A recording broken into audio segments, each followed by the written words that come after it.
Hello everyone, स्वागत है आपका अपने यूट्यूब चैनल आरजे क्लासेस के अंदर। और हम यहाँ हिस्ट्री के प्रागे ऐतिहासिक काल को कर रहे थे, जिसमें हमने पाषाण काल और मध्य पाषाण काल को बहुत अच्छे से कंप्लीट किया है। अगर आपने हमारी वो वीडियोस नहीं देखी हैं तो ऊपर आई बटन में आपको वो वीडियोस मिल जाएगी, आप उन्हें अच्छे से देखिए। अब हम यहाँ नवपाषाण काल के बारे में बात करते हैं। देखिए, नवपाषाण काल की अगर हम बात करें तो सबसे पहले इसका जो काल है वो 8000 से 6000 ईसा पूर्व को माना जाता है। ये प्रागैतिहासिक काल जिसमें लिपि नहीं थी और मनुष्य उतना पढ़ा लिखा भी नहीं था। देखिए, पूरा पाषाण में हमने जाना कि मनुष्य सिर्फ शिकार पर आधारित था, यानी उसका जीवन शिकार पे था। मध्य पाषाण काल में उसने पशुपालन स्टार्ट कर दिया था, लेकिन नवपाषाण काल में उसने पशुपालन के साथ साथ कृषि खेती बाड़ी का कार्य स्टार्ट कर दिया था। यानी नवपाषाण काल जो आज का मनुष्य है कहीं ना कहीं विकसित और अग्रसर होने की दिशा में हमें बताता है। इसीलिए नवपाषाण काल हमारे लिए बहुत ज़्यादा ज़रूरी है।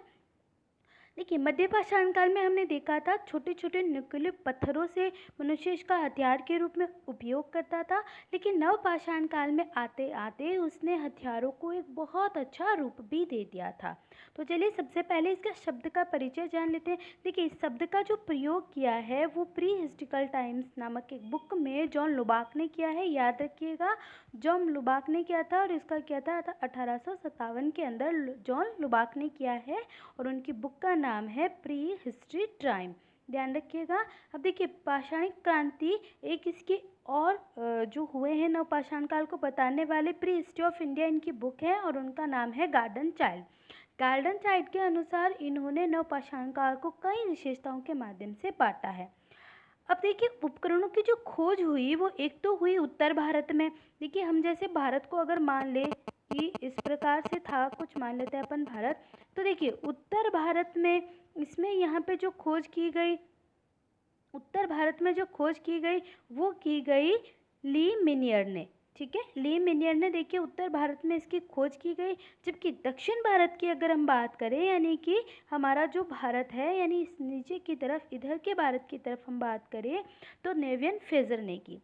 उत्तर भारत में जो खोज हुई और जो हथियार मिले वो इतने हम कह सकते हैं कि इतने वैल्यूएबल नहीं थे, इतने अच्छे नहीं थे जितने दक्षिण भारत में जो हथियार थे उनको एक अच्छा रूप दिया गया। तो आपसे इससे संबंधित क्वेश्चंस पूछे जा सकते हैं। चलिए आगे बढ़ते हैं। देखिए, जैसा कि मैंने आपसे कहा कि चाइल्ड गार्डन ने कुछ नवपाषाण काल की विशेषताओं को वर्णित किया है और उसको हमें जानना आवश्यक है। सबसे पहले तो हमें ये ध्यान रखना है कि इसमें कृषि का विकास हुआ। मनुष्य शिकार भी करता था, हथियारों का निर्माण भी करता था, लेकिन ये जीवन कृषि पर आधारित था। उसने पशुओं को पालकर उनसे खेती बाड़ी कृषि करना स्टार्ट किया। अब अगर कृषि करोगे तो देखिए, मध्य पाषाण काल में वो पशुपालन करता था, एक स्थान से दूसरे स्थान उसको भ्रमण करना पड़ता था, गत आवास उसके बने हुए थे। वो गत आवास अब स्थायी निवास में परिवर्तित हो गए, क्योंकि अब अगर उसे कृषि करनी है तो किसी एक जगह टिककर उसको रहना होगा। अब मृत भांड का भी विकास हुआ। तो जिस प्रकार से कृषि खेती का विकास हुआ है, उसी प्रकार मिट्टी के भांडों का, बड़े बड़े भांडों का विकास हुआ।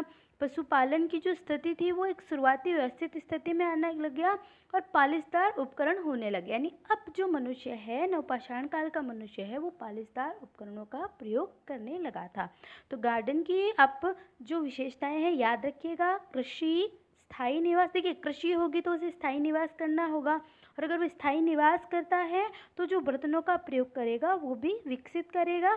पशुपालन की स्थिति में भी एक शुरुआत आएगी, अच्छी व्यवस्थित शुरुआत, और अब वो पॉलिशदार उपकरणों का प्रयोग करने लगा था। आगे देखते हैं, कुछ महत्वपूर्ण बिंदु हैं नवपाषाण काल के जिस पे क्वेश्चंस बहुत अच्छे से बनते हैं। हमने जान लिया है इस काल में पशुपालन का विकास हुआ था। ये काल ही पशुपालन और कृषि पर आधारित था। मेन जो कृषि है वही इस पर थी। अब देखिए, कृषि के जो उदाहरण मिलते हैं वो हमें मिलते हैं मेहरनगढ़, जो कि बलूचिस्तान पाकिस्तान से प्राप्त हुए हैं। ये बहुत इंपॉर्टेंट है, याद रखिएगा। मेहरगढ़, जिस कृषि के हमें वहाँ से साक्ष्य प्राप्त होते हैं जो कि बलूचिस्तान पाकिस्तान के अंदर है। स्थायी निर्माण हमें पता चल गया। एक बहुत इंपॉर्टेंट चीज़ है, यहाँ पे गेहूँ और जौ इस काल में मिलते हैं और खजूर की एक किस्म भी प्राप्त होती है। देखिए, मनुष्य अब शाकाहारी की तरफ बढ़ने लगा था। जब वो पूरा पाषाण काल में मांसाहारी था, अब वो नवपाषाण में आते आते शाकाहारी हो जाता है। गेहूँ जौ की फसलों को वो बोने लगता है और खजूर की एक किस्म हमें मिलती है।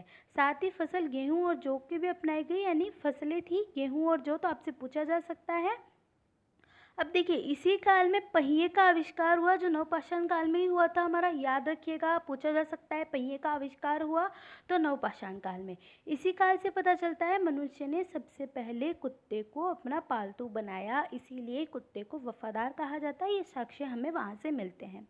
साथ ही अनाज के संग्रह, भोजन की पद्धति और मृत भांड का निर्माण भी यहाँ पे हुआ है। तो याद रखिएगा, मृतभांड, भोजन की पद्धति, कृषि का, मनुष्य शाकाहारी कब हुआ था, ये सभी नवपाषाण काल में होता है। पहिए का आविष्कार भी कृषि को हमें मेहरगढ़, बलूचिस्तान, पाकिस्तान से मिले हैं। तो आज के लिए इतना ही। नेक्स्ट हम नवपाषाण काल के महत्वपूर्ण स्थानों को देखेंगे और उससे संबंधित आने वाले क्वेश्चंस को भी देखेंगे।